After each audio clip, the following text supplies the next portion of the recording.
नमस्ते। Group of 20 मंच के नेता इस हफ्ते नई दिल्ली के प्रगति मैदान में शिखर सम्मेलन में भाग लेने के लिए भारत आ रहे हैं।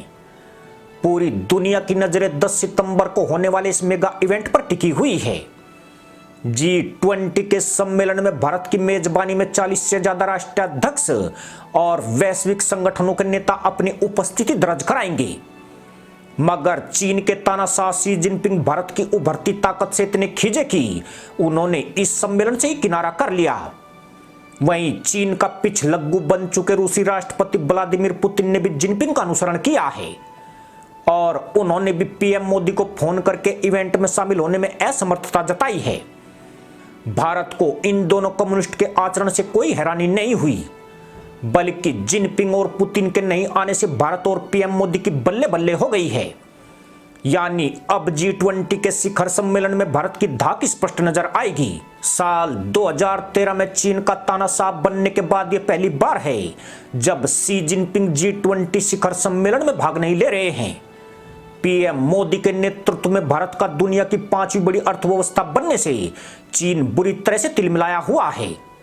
यही नहीं, भारत ने चीन से मैन्युफैक्चरिंग हब का दर्जा छीनने के लिए साम दाम दंड भेद की नीति अपनाई है और उसने बीजिंग के हाथ पांव फुला रखे हैं। बहुत सारी मल्टीनेशनल कंपनियां चीन से पलायन करके भारत, वियतनाम और थाईलैंड पहुंच गई है।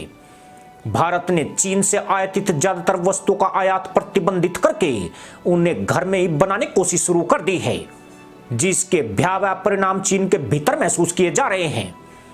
चीन में युवा बेरोजगारी दर चौंकाने वाले स्तर पर पहुंच गई है। प्रॉपर्टी सेक्टर औंधे मुंह गिर चुका है और चीन के निर्माण क्षेत्र में बुरी तरह से गिरावट देखी जा रही है। इतना ही नहीं, चीन के 3000 से ज्यादा छोटे बड़े कारखाने या तो बंद हो गए हैं या फिर उन्होंने अपना उत्पादन सीमित कर दिया है। जो चीन मैन्युफैक्चरिंग हब के नाम पर इतराया करता था, पीएम मोदी की नीति ने उसकी सारी हेकड़ी निकाल दी है। पश्चिमी देशों और यूरोप से घनिष्ठ संबंध स्थापित करके मोदी ने बिना युद्ध किए ही चीन को चारों खाने चित कर दिया है। आज वही देश भारत की ओर देख रहे हैं जिनकी मदद से चीन ने कई उपलब्धियां हासिल की थी। यही वजह है कि जिनपिंग बुरी तरह भन्नाए हुए हैं और वे भारत की तरक्की एवं कूटनीति से जलन का शिकार हो रहे हैं।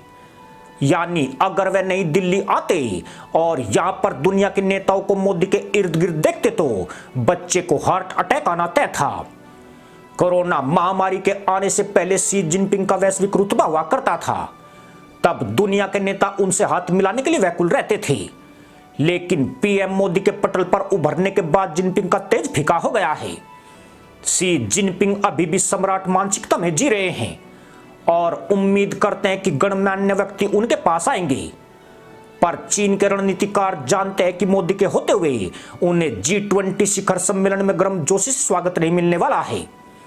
इसलिए शी जिनपिंग को ऐसे कार्यक्रम में कोई दिलचस्पी नहीं है जो उनके प्रतिद्वंदी भारत की वैश्विक प्रोफाइल को मजबूत करता है।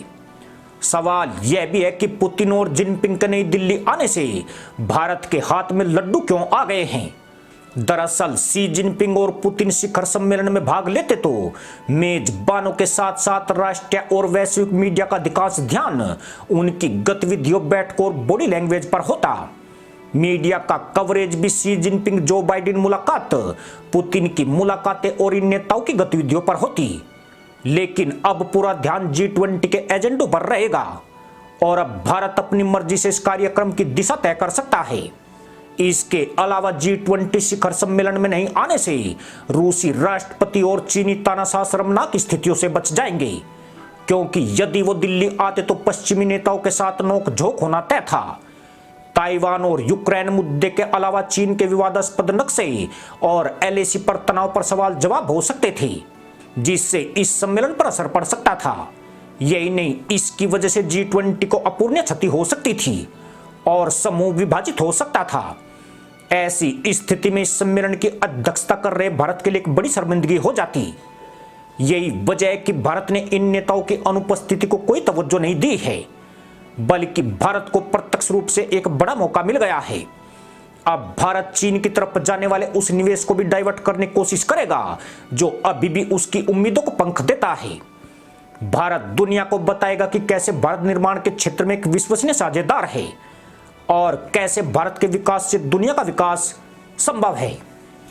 इसी के साथ अनुमति दोस्तों, जय जवान, जय किसान, जय हिंद, वंदे मातरम।